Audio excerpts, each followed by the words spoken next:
j'espère que vous allez tous et toutes très bien. On se retrouve pour mettre en action, entre autres, les dernières nouveautés make-up que vous aurez vues dans mon dernier haul. On va tester cette huile teintée de chez Maybelline, la base hydratante de Laura Mercier, le concealer Prisme Libre Skin Caring de Givenchy, 3 petits produits de la marque Heroin Beauty, les nouveaux rouges à lèvres mat velours de Make Up Forever. Et pour le reste, je vous laisse visionner la vidéo. On va également utiliser, entre autres, la Retro Love Palette de Beauty Bay. Si vous avez envie de voir toutes ces nouveautés en action, restez avec moi. On fera également comme d'habitude la petite pause café. Si vous n'êtes pas encore abonné à ma chaîne YouTube et que vous voulez découvrir mon contenu et ne rien manquer des futurs tests make-up, c'est le moment. Je vous laisse cliquer pour vous abonner. Vous verrez qu'ici on parle maquillage mais sans jamais se prendre au sérieux. Et sans plus attendre, on commence. Bien entendu, j'ai déjà appliqué ma crème de jour. On va maintenant appliquer une base de teint et pour ce faire, je vais prendre la base hydratante de Laura Mercier. Ça se présente comme ceci. C'est vendu dans un tube plastique classique. Cette base de teint, elle a un effet lissant et repulpant. Elle a la particularité de restaurer les propriétés auto-hydratantes de la peau. Donc, a priori, c'est une base qui aide la peau à diminuer la perte sensible en eau, c'est-à-dire elle aide la peau à garder l'eau qu'elle contient.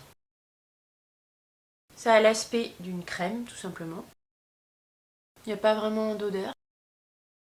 Là, en l'appliquant comme ça, j'ai plutôt l'impression d'appliquer une crème hydratante, tout simplement. Mais effectivement, une crème hydratante plutôt riche, plutôt émolliente. Pour mon contour de l'œil, je vais appliquer le baume rafraîchissant de Heroin Beauty. Ça vient dans un petit pot comme ceci, en plastique. Je vous relis vite fait ses caractéristiques. C'est un contour des yeux à la Centella asiatica. Il apaise et estompe les imperfections. La caféine qu'il contient réduit l'apparence des poches et des cernes. Il a également des propriétés antioxydantes grâce à la présence d'un champignon, donc antioxydant. Sa texture est légère et mousseuse. On peut l'appliquer seul ou en base pour lisser le contour de l'œil. Pour l'instant, je sens pas vraiment d'odeur. L'intérieur du pot, ça se présente comme ceci. Vous voyez, je peux le retourner, c'est vraiment très compact. C'est une sorte de gel, mais vous n'avez pas cet effet désagréable, froid, vous savez, sur un gel. C'est vraiment très réconfortant comme texture quand vous l'appliquez. C'est rafraîchissant, mais sans le côté froid et désagréable. Ouais, c'est tout doux. On va laisser pénétrer dans la peau un petit peu. Je pense que ça peut être tout aussi agréable de l'appliquer le soir que le matin. On a tout de suite une sensation de confort et de peau repulpée au niveau du regard. C'est vraiment très agréable à appliquer. Aujourd'hui pour le teint, on va tester une huile teintée. J'imagine que ce produit convient aux peaux sèches. Donc ça devrait convenir en toute logique à ma peau. Je vous avouerai que je ne sais pas réellement si c'est un produit qui est nouveau ou pas. Je pense pas que ce soit nouveau. J'ai pas tellement de souvenirs de l'avoir vu passer sur les réseaux. Peut-être que vous l'avez vu passer des tonnes de fois. Moi j'avoue que je suis passée à côté ou alors c'est quelque chose de nouveau. J'ai acheté ça sur le site de Maki Beauty. Donc ce sont des huiles teintées Green Edition, Super Drop Tinted Oil. Je l'ai pris en teinte numéro 25. J'ai payé ça sur le site de Maki Beauty 12,95 €. Il y a 5 teintes sur le site. Je vous lis ses caractéristiques. C'est un produit teint qui sert à faire du make-up no make-up. En théorie, ça devrait avoir un fini assez naturel. La couvrance se veut modulable au fini léger. Il y a à l'intérieur de l'huile de jojoba et de marula, donc ça doit être très hydratant. Les pigments ultra légers se fondent au contact de la peau. L'aspect se veut frais et naturel. Pas de sensation grasse. Il y a 48% d'ingrédients d'origine naturelle. Le packaging est en matériaux recyclés et ils indiquent de bien le secouer avant l'application. Aujourd'hui, dans ma vidéo pour mon teint, j'ai envie de tester cette petite éponge de la marque Corazon que j'ai trouvée de la même manière sur le site de Maki Beauty. Comme vous voyez, elle a une forme un petit peu particulière. Elle est un petit peu différente des autres éponges. Je pense que son intérêt, c'est qu'elle est très pointue ici et donc elle doit être très précise. Elle est également assez plate. Bon là je l'ai pas mouillée, on va l'humidifier, mais elle est également assez plate et je pense que de ce fait, c'est peut-être plus rapide d'appliquer les produits teints avec ce type d'éponge qu'avec une éponge plus classique. Elle était vendue au prix de 4,99 € sur le site de Maki Beauty. Le prix n'est pas excessif et on va tester ça tout de suite. Je vais faire un côté à l'éponge et un côté au pinceau pour qu'on voit un petit peu les deux applications différentes. Je vais mouiller mon éponge et je reviens. Voilà ce que ça donne une fois mouillée. Elle n'a pas gonflé tant que ça, enfin si quand même un peu, mais pas tant que ça. Je la trouve pas si souple que ça une fois mouillée. Je vais bien agiter le flacon parce que sinon ça va pas être top. C'est un flacon en verre a priori avec une pipette. Alors c'est pas ce que je préfère au niveau du conditionnement, mais bon. Je vais en mettre un peu sur le dos de ma main et je vais venir prélever à l'éponge. Alors là ça coule pas... ça coule pas super là, ça commence assez mal déjà. La pipette était à moitié bouchée. Je sens que le conditionnement va pas me plaire. Au niveau du conditionnement, ça se passe très mal. J'arrive même pas à sentir le produit. Comme vous voyez, c'est très liquide. Je vais pas trop incliner ma main. Je vais prendre mon éponge et je vais venir la tremper dedans directement. C'est très liquide et vous avez vraiment l'impression d'appliquer quelque chose de très huileux pour l'instant. C'est l'impression que ça me donne au niveau de l'application. Je sens que j'applique quelque chose de très huileux sur ma peau. Au niveau de l'odeur, ça sent pas très bon en fait. Enfin, ça sent pas vraiment mauvais, mais je sais pas, ça sent pas très bon. J'aime pas trop l'odeur. L'éponge est pas si souple que ça en fait. Je m'attendais à quelque chose de plus souple. Elle est un peu dure en fait, elle manque de souplesse je trouve. Pourtant je l'ai bien humidifiée. Donc j'ai fait ce côté. Ce côté n'est pas fait. Vous voyez, je pense quand même que ça a unifié mon teint mais de façon très légère. Le rendu est plutôt naturel. Après c'est au niveau de la sensation. Je vais voir comment ça sèche. Je dis pas de sensation grasse. Moi j'ai senti quand même que j'appliquais un produit un petit peu gras. On va voir comment ça évolue. Je sais pas si c'est l'éponge ou la base mais ça a peluché un petit peu ici. À voir, c'est peut-être aussi l'application à l'éponge qui a fait ça. C'est peut-être pas trop adapté à une application à l'éponge. C'est gras donc l'éponge boit aussi pas mal de produits. On va faire l'autre côté au pinceau. Ce sera peut-être plus judicieux. Au niveau du rendu, en tout cas là en première impression, au niveau du rendu pour une peau mature et sèche comme la mienne, je trouve que le résultat est plutôt pas mal, c'est très naturel, ma peau est bien hydratée. On va faire l'autre côté au pinceau et on va voir si on est d'accord avec les caractéristiques décrites dans le produit. Par contre le conditionnement, je le sens pas. Tout à l'heure la pipette était à moitié bouchée, bon là vous voyez ça coule correctement mais tout à l'heure en fait ça s'était figé dans la pipette et du coup j'ai eu du mal à faire sortir le produit. On va tenter au pinceau.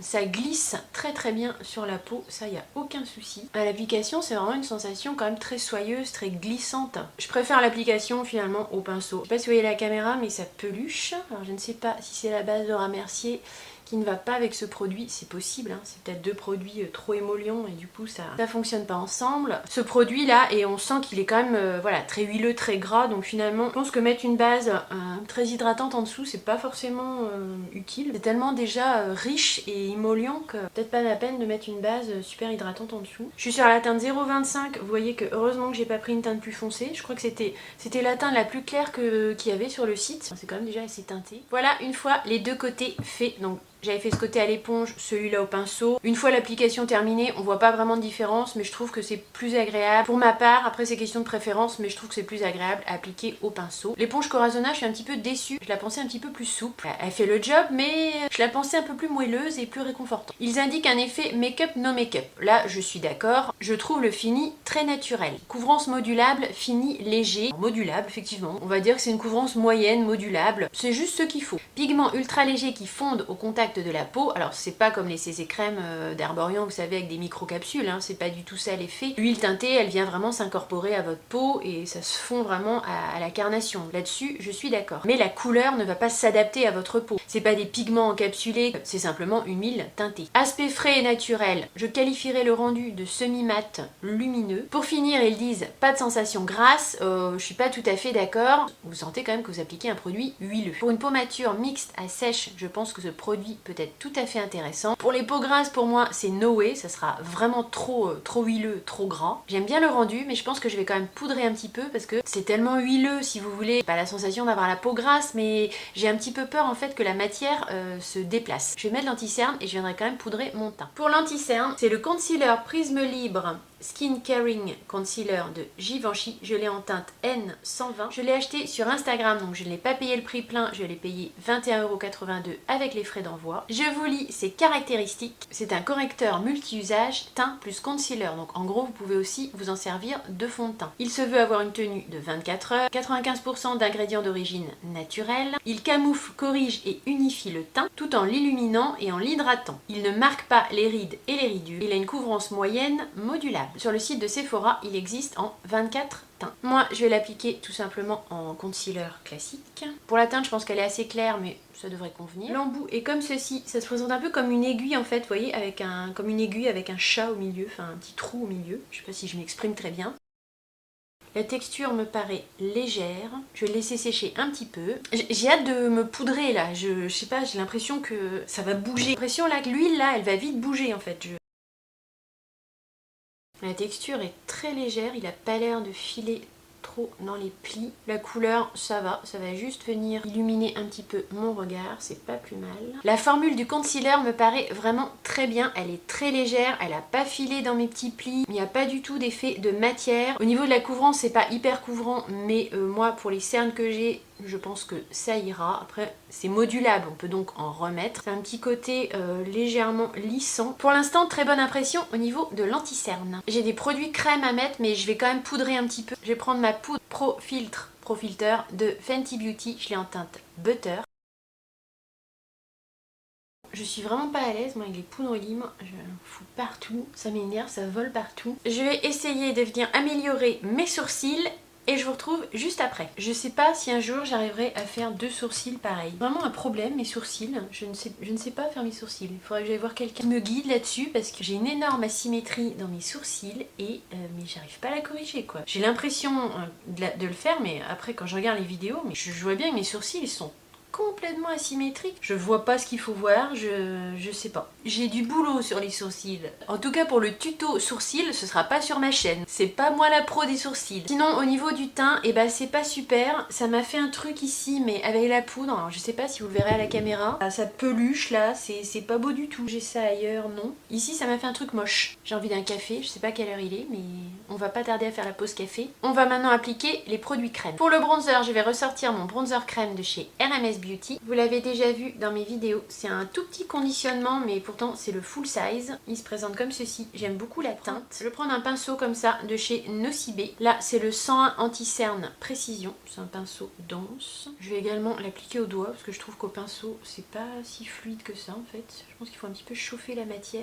Les doigts, les mains, c'est aussi des bons outils en make-up, hein, faut pas croire, mais pas hésiter à s'en servir.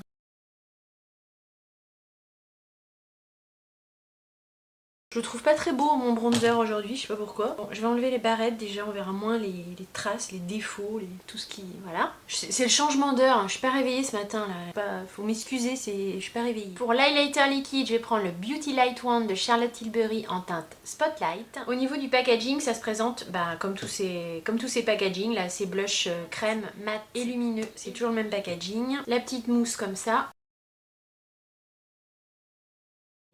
Pour le blush poudre, on va tester un stick joues et lèvres de chez REM Beauty. Ça se présente comme ceci, c'est un stick 2 en 1, je l'ai pris en teinte Audition qui est un rosé nude. Il se veut avoir une formule crémeuse et un fini seconde peau confortable. Ici c'est la teinte Audition. Je vais venir avec mon pinceau en prendre comme ceci directement sur le stick.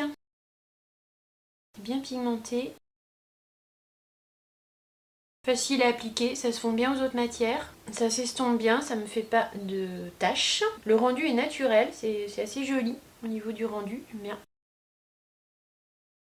Hop, hop, un petit effet Sunkist. Je reprends des couleurs un peu parce que j'étais palote là. Je valide totalement ce produit, je trouve qu'il est facile à appliquer. C'est un 2 en 1, vous pouvez également aussi l'appliquer en baume à lèvres. Ce genre de produit multi-usage, c'est plutôt sympa à appliquer quand on est pressé le matin. Je trouve la teinte Audition assez universelle. C'est venu redonner un petit peu de couleur à mes joues sans trop les teinter. C'est un petit peu mes joues en mieux. Très sympa ce petit produit REM Beauty. Avant de finir le make-up, je vous emmène avec moi prendre un petit café parce que je sais pas vous, mais moi j'ai besoin de me réveiller.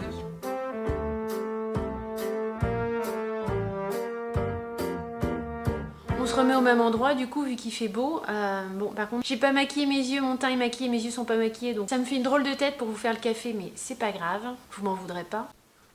Ici le printemps prend tout son temps, c'est le cas de le dire, pour arriver. Je suis en Bretagne, on a eu un week-end, c'est les giboulées de mars quoi en fait, la grêle, de la flotte et un petit peu de soleil. Je sais pas pourquoi j'éprouve le besoin de vous faire le point météo à chaque fois. C'est curieux parce que je pense pas que la météo ça vous intéresse plus que ça, mais ça me vient comme ça sans réfléchir. Je vous parlais de mes angoisses et de mes extrasystoles la dernière fois, là, là je viens d'en avoir une, là. J'ai cru que j'allais tomber, enfin ça me fait peur quoi. Comme quoi je vous dis, je prends un médoc, je prends un petit bêta bloquant, je vous ai dit ça la dernière fois, mais ça les empêche pas toutes, hein, parce que là j'en ai une bien costaud. Hein. Alors ça dure pas longtemps, hein, mais ça paraît une éternité.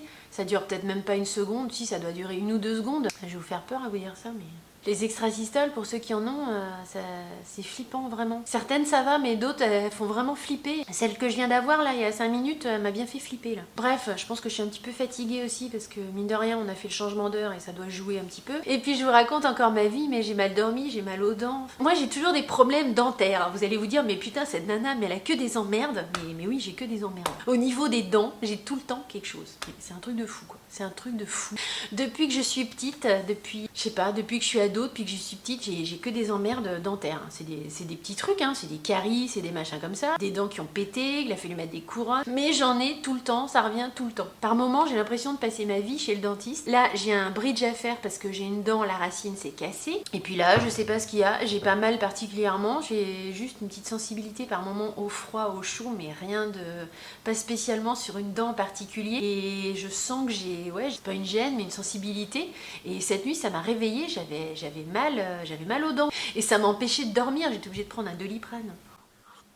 Tu m'étonnes que je sois fatiguée le lendemain. Bref, c'était la minute santé de la youtubeuse. Vous avez été nombreuses vous aussi à me dire dans les commentaires que vous aussi vous aviez pas mal de zones d'angoisse et de stress, voire pire, certaines m'ont même parlé de dépression. Je sais pas si c'est qu'on a une vie qui est pas en adéquation avec notre rythme biologique, mais quoi, on est toutes stressées comme ça alors qu'on n'a pas des vies, on n'est pas en guerre, on a un toit sur nos... Enfin, pour la plupart d'entre nous, on a quand même un toit sur nos têtes, on a quand même de quoi manger, on a quand même... Enfin, on n'a pas des stress primaire quoi. On devrait pas être stressé comme ça, angoissé comme ça. C'est qu'il y a vraiment quelque chose dans nos vies qui est pas en adéquation avec notre rythme biologique. Pour qu'on ait des stress comme ça, c'est pas normal. Je m'interroge. Après le stress ça peut remonter à très très loin aussi, hein. Les personnes qui sont anxieuses de nature et de naissance. Moi je sais que ma mère m'a dit que quand elle était enceinte de moi, mes deux frangins étaient ados. Ils avaient 13 ans et 15 ans. C'était des ados assez terribles hein, quand même, ils faisaient pas mal de conneries. Ouais, quand même. Et mon père, qui était quelqu'un de très nerveux et de très autoritaire, ne devait pas forcément avoir la bonne méthode pour gérer les conflits. Et apparemment, ça criait et ça pétait dans la baraque à cette époque-là beaucoup. Et moi, j'étais in utero dans le ventre de ma mère. Donc je pense que ça fait pas des gens zen ça après. Hein. La dernière fois je vous ai parlé des Kiss Impress que j'avais reçus en double, et ben je suis contente parce que j'ai pas reçu de facture, donc moi je considère que c'est cadeau. Et hier du coup j'en ai fait des roses. Je sais pas si vous les avez vus quand j'ai fait mon make-up, ils sont plutôt sympas ceux-là, ils sont mat et puis il y a un accent nail ici. Ceux-là, j'ai pas eu trop de mal à les poser par rapport au gris. J'aimerais bien faire du vernis semi-permanent, comme je vous ai dit, mais j'attends parce que mes ongles, ils sont trop fragiles. Je vais pas leur imposer ça. Je vais attendre encore un peu. Je vais faire des manucures classiques ou poser des Kiss Impress, c'est pas mal. Ça fait un résultat naturel. Sur moi, ils tiennent hyper bien. Jusque-là, en général, j'arrive à les faire tenir facilement 2 semaines, voire plus. Ça tient vraiment très bien parce que je fais pas gaffe. Hein. Enfin, je fais la vaisselle, je mets pas de gants, je fais pas spécialement attention. Hein. Ils passent régulièrement sous l'eau. Ils tiennent vraiment le coup. Après, c'est plus la repousse qui va faire qu'on est obligé de les enlever. Mais on va aller finir le make-up parce que j'ai du mal à supporter ma tête sans les yeux maquillés. Donc c'est reparti, je vous reprends dans la make-up room. Je vais mettre un peu de baume à lèvres de chez Rare Beauty pendant que je termine mon make-up. J'avais eu ça en petit format voyage. J'aime beaucoup ce baume hydratant de chez Rare Beauty, je le trouve hyper hydratant et hyper confortable. Avant de mettre highlighter et blush poudre, je vais faire le maquillage des yeux. Pour la base sur mes yeux, je vais remettre un petit peu tout simplement de la base hydratante de chez Laura Mercier. Je vais tirer les rideaux parce que ça me fait mal aux yeux. Vous, je pense que ça change pas grand chose, mais pour moi c'est plus confortable. Je vais en mettre un petit peu ici. Pour les yeux, on va rester chez R.E.M. Beauty. On a pas mal de produits R.E.M. Beauty à tester dans cette vidéo. Je vais appliquer le Midnight Shadow. C'est un fard à paupières en gel métallisé. Je l'ai pris en teinte lavande rose lors des journées gold. Au niveau du pot, ça se présente comme ceci. Ils indiquent que ce sont des pigments ultra fins en forme d'étoile qui glissent et se mélangent facilement. Je vais pas trop le pencher parce que sinon ça va être une catastrophe. Comme vous voyez, c'est une texture gel assez liquide. J'en ai ici sur le capuchon. Je vais le prélever avec un pinceau plat. Je vais peut-être en déposer un peu sur le dos de ma main pour pas en mettre trop. Au niveau des yeux aujourd'hui, on va faire quelque chose de très simple. On va mettre ça en paupières mobiles. On va venir faire ensuite un petit creux de paupière. C'est très joli au niveau de la teinte. J'aime beaucoup. On va faire pareil de l'autre côté. C'est très léger, c'est assez discret, hein. C'est pas hyper lumineux en fait. Je vais en appliquer un peu avec le doigt pour voir si ça change quelque chose au niveau de l'impact.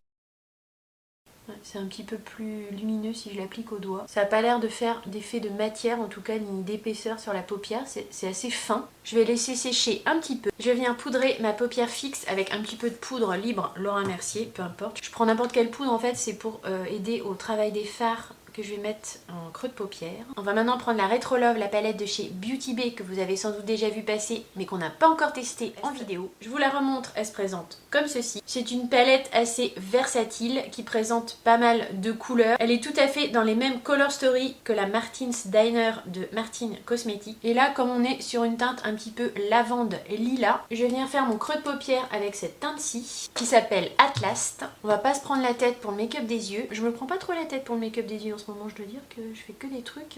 Je fais des choses assez simples en ce moment. Je vais venir maintenant intensifier mon coin externe et mon creux de paupière avec cette teinte un petit peu lit de vin qui s'appelle Can't Hurry Love. C'est bien pigmenté, je me suis un petit peu laissée surprendre là. On va rattraper le coup, hein. Quand je vous dis que les fards Beauty Bay sont bien pigmentés, c'est pas grave, je viendrai nettoyer un petit peu après. Avec la même teinte Can't Hurry Love, je vais faire mon ras de cils inférieur. En coin interne, je vais venir mettre cette teinte qui me paraît être un blanc qui s'appelle Chapel of Love. Je sais pas si vous voyez comment c'est venu illuminer le coin interne de mon regard, de mettre tout simplement, non pas un fard irisé, mais un fard mat blanc. C'est hyper efficace en fait, c'est même plus efficace qu'un fard irisé qui va venir mettre l'emphase sur les petites imperfections. Là, le fard mat blanc, ce qui est bien, c'est qu'il va juste venir illuminer le coin interne sans mettre aucune emphase sur aucune imperfection, il vient même plutôt les lisser en fait. Je trouve que pour la forme de mes yeux, de venir mettre un fard blanc comme ça mat en coin interne, c'est plutôt flatteur. Je sais pas ce que vous en pensez, mais moi j'ai envie de venir réintensifier un petit peu le fard irisé en paupières mobiles. Je vais reprendre le gel métallisé de R.E.M. Beauty et je vais en remettre un petit peu. Je serais tentée de mettre un fard lumineux Beauty Bay, mais bon, j'ai envie de donner sa chance au fard R.E.M. Beauty. Je le trouve joli, mais pas très lumineux, pas très impactant.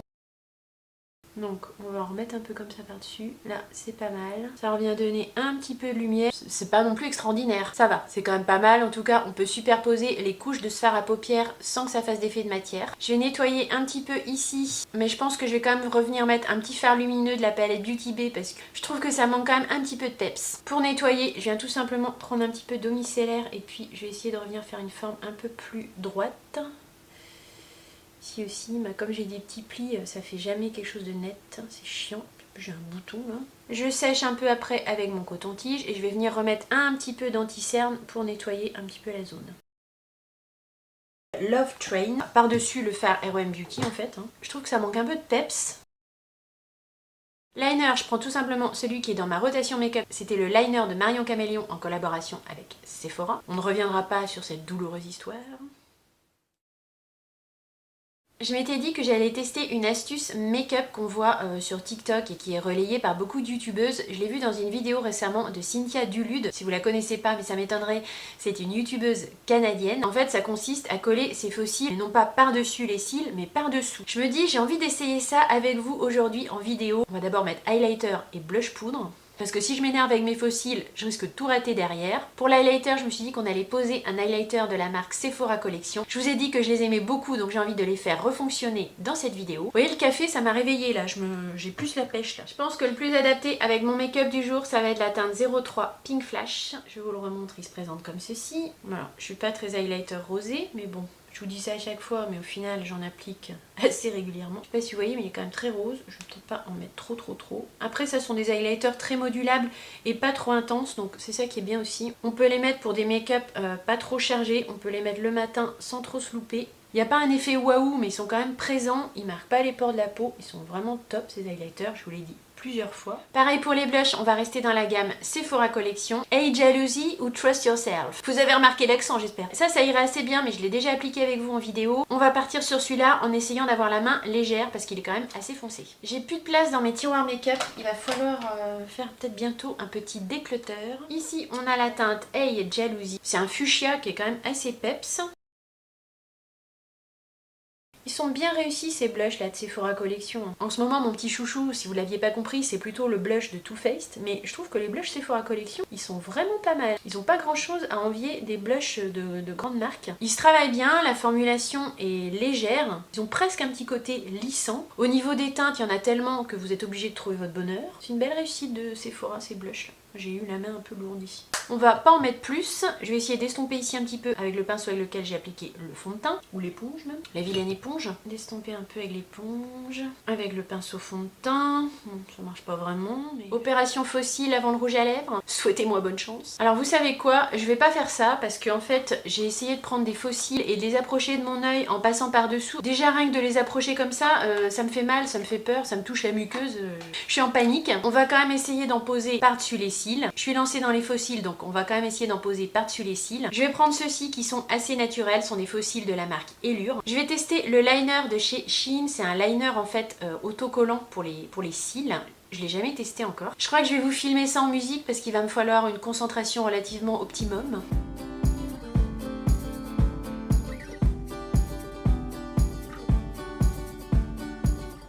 Ce petit truc là, j'ai cru que j'allais pas y arriver au début. En fait c'est un liner colle, c'est de la colle en fait que vous venez appliquer en ras de cils supérieur. D'habitude, quand je pose des faux cils, ce qui est très rare, je mets de la colle sur le faux cil et je viens l'appliquer sur mes cils. Et je me galère comme pas possible pour que ça tienne, pour que ça adhère, c'est une vraie misère. Et là, je sais pas si vous avez vu, au début j'ai un petit peu de mal, j'ai eu un petit peu peur, mais en fait, une fois que c'est posé dessus, ça vient vraiment les agripper. Je crois que c'est la première fois que j'ai autant de facilité, entre guillemets, à appliquer des faux cils. Je vais poser l'autre et on finira avec le rouge à lèvres. Petit truc de chez Shein, je vous l'avais montré dans un haul et je l'avais pas testé avec vous en vidéo. Ce liner coll là, je trouve que c'est relativement révolutionnaire pour poser les faux cils. Mascara, je vais venir poser le Noir Allure de chez Chanel que j'ai en teinte 10 noir. Je suis pas sûre qu'il y ait d'autres teintes. Si, il y a peut-être une teinte rouge bordeaux ou marronné à voir.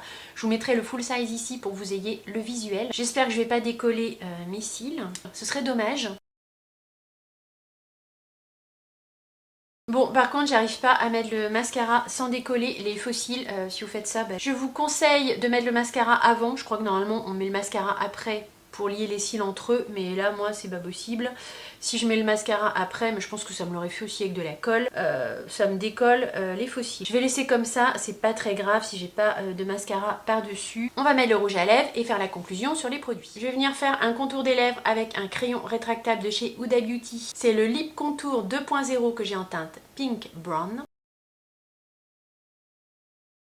Pour le rouge à lèvres, on va appliquer celui-ci que je n'ai pas encore appliqué avec vous en vidéo. C'est le rouge Artist Velvet Nude, je l'ai en teinte 105. C'est un rouge à lèvres mat sensation velours de Make Up Forever. Il y a 7 teintes sur le site de Sephora. Le raisin, il se présente comme ceci. Il y a un petit embossage ici à l'intérieur. Je sais pas si ça va aller avec les couleurs du make-up dessus. Je pense que c'est un nude, il n'y a pas vraiment que ça aille pas. C'est très facile à appliquer, très confortable. C'est mat mais non asséchant. Un petit peu effectivement une texture velours. Et quant à la teinte, je trouve que c'est le nude parfait. On fait maintenant une petite conclusion rapide sur les produits appliqués. La base hydratante de chez Laura Mercier, je l'ai trouvée très bien. À retester maintenant sous différents fonds de teint pour se faire un avis définitif, pour voir si elle est vraiment bien hydratante. Je l'ai appliquée également en base sur mes paupières, ça a bien marché. L'huile teintée de chez Maybelline, donc la Super Drop Tinted Oil, je l'ai appliquée en teinte 0,25. Le conditionnement, je trouve, n'est pas idéal parce que c'est une pipette, c'est pas en général ce que je préfère les flacons pompe. Néanmoins, le produit a un rendu très naturel sur la peau, très émollient, très hydratant. À l'application, on peut pas vraiment dire que c'est gras ni désagréable, mais on sent quand même qu'on applique une texture huileuse. Je trouve que ce produit fonctionne bien sur ma peau mature sèche. Je le déconseillerais totalement aux peaux grasses. À noter que l'odeur n'est pas très agréable et à l'application, on sent quand même, je trouve, un petit côté huileux. Une fois poudré, je trouve que mon teint est lumineux et confortable. Je ne sens pas d'effet de matière sur ma peau. Je pense qu'il ne faut pas mettre une base trop grasse ni trop hydratante finalement en dessous parce que le produit est déjà lui-même très émollient, très huileux. C'est un produit qui je pense sera assez facile à appliquer le matin quand on est pressé car le résultat est assez naturel. On en vient au produit REM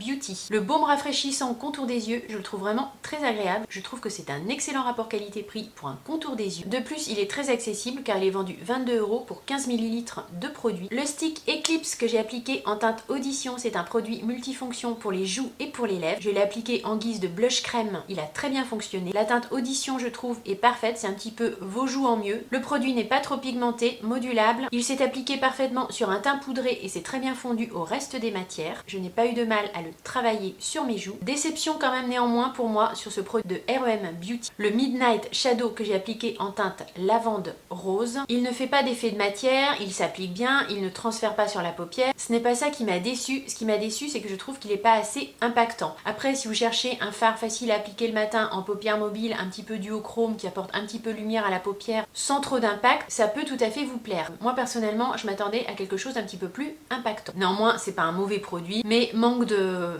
waouh. L'anti-cerne Prisme Libre, je l'ai trouvé très bien. La texture est légère, il n'a pas filé dans mes plis ni dans mes ridules. La teinte N120 est très bien, elle est venue illuminer un petit peu mon regard. La couvrance, je dirais, est légère à moyenne, ce n'est pas très couvrant, mais c'est modulable. La formulation de cet anti-cerne, je pense, convient très bien aux peaux matures et conviendra aussi très bien, je pense, à un dessous d'œil un petit peu déshydraté, un petit peu sec. Pour moi, il est assez hydratant, il est léger, il file pas dans les ridules, il est un petit peu émollient. Première impression, j'aime beaucoup son rendu et sa formulation. La palette Retro Love de Beauty Bay, rien à dire. On reste sur une excellente qualité de fard Beauty Bay pour un prix toujours plus que raisonnable. Et pour finir, le rouge à lèvres Artist Velvet Nude de Make Up Forever que j'ai appliqué en teinte 105.